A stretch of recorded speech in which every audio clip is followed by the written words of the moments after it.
the practice of when we're first observing a student, we want to get into the habit of first notice the good, right?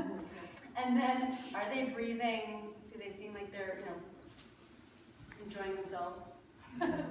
They're not. If we could see her face, we wouldn't want her to be in pain, right? I'm having a great time. She's having a great time, so that's good. And then, because we know in downward facing dog that the priority is, after all of those other things, is to look for a long spine. What do you notice here in her spine? Rounded. Right, so this rounding, this little bit of flexion in her spine, you see that?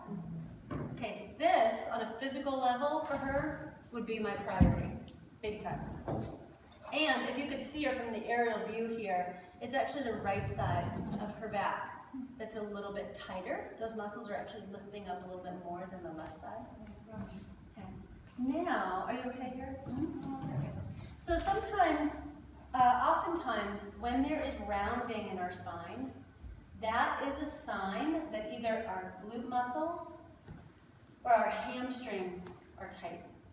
When there's rounding in the spine, that's oftentimes the sign that our glute muscles and or our hamstrings are tight. And interestingly with her heels are on the mat, right? So we already saw from her plank pose and her lunge, it's not her Achilles or her calves that are tight.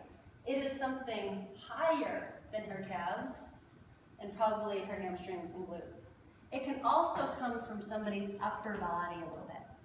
So I'm going to actually lift her up slightly higher. And then I'm going to remind her to breathe. And then here, beautiful, just relax your head. And notice when she relaxes her head, I didn't tell her where to put her head. When somebody's head and neck is relaxed, it's going to be in a different position and look differently. So now she's going to continue to breathe here into her side ribs. Now, I haven't used this cue yet, so this is a big experiment. We'll just see what she does. Instead of lifting your sitting bones or your tailbone higher, I'd like you to think of reaching back from the tops of your thighs, as if you were being pulled back from the tops of your thighs. Okay, good. Now, can you stay here longer? Okay, world's longest down dog. And now we're going to lift her up here again. So I'm going to keep her a little higher. And if I just held her here, she's going to hold herself here now. And she's going to use her legs and reach back from the tops of her thighs. That's it, without dropping her head and her upper body. And that's what, oh, that's it. You see how her spine has started to lengthen? Yeah? Wow. And I would say walk your feet back further. I just walked them forward and then it did what you wanted. Try walking them back further.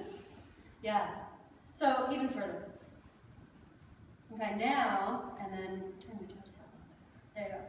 And now I'm going to keep her a little more lifted here. That helps her not round so much here.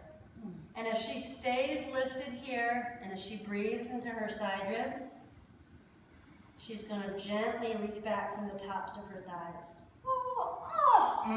Wow. Right? Yeah.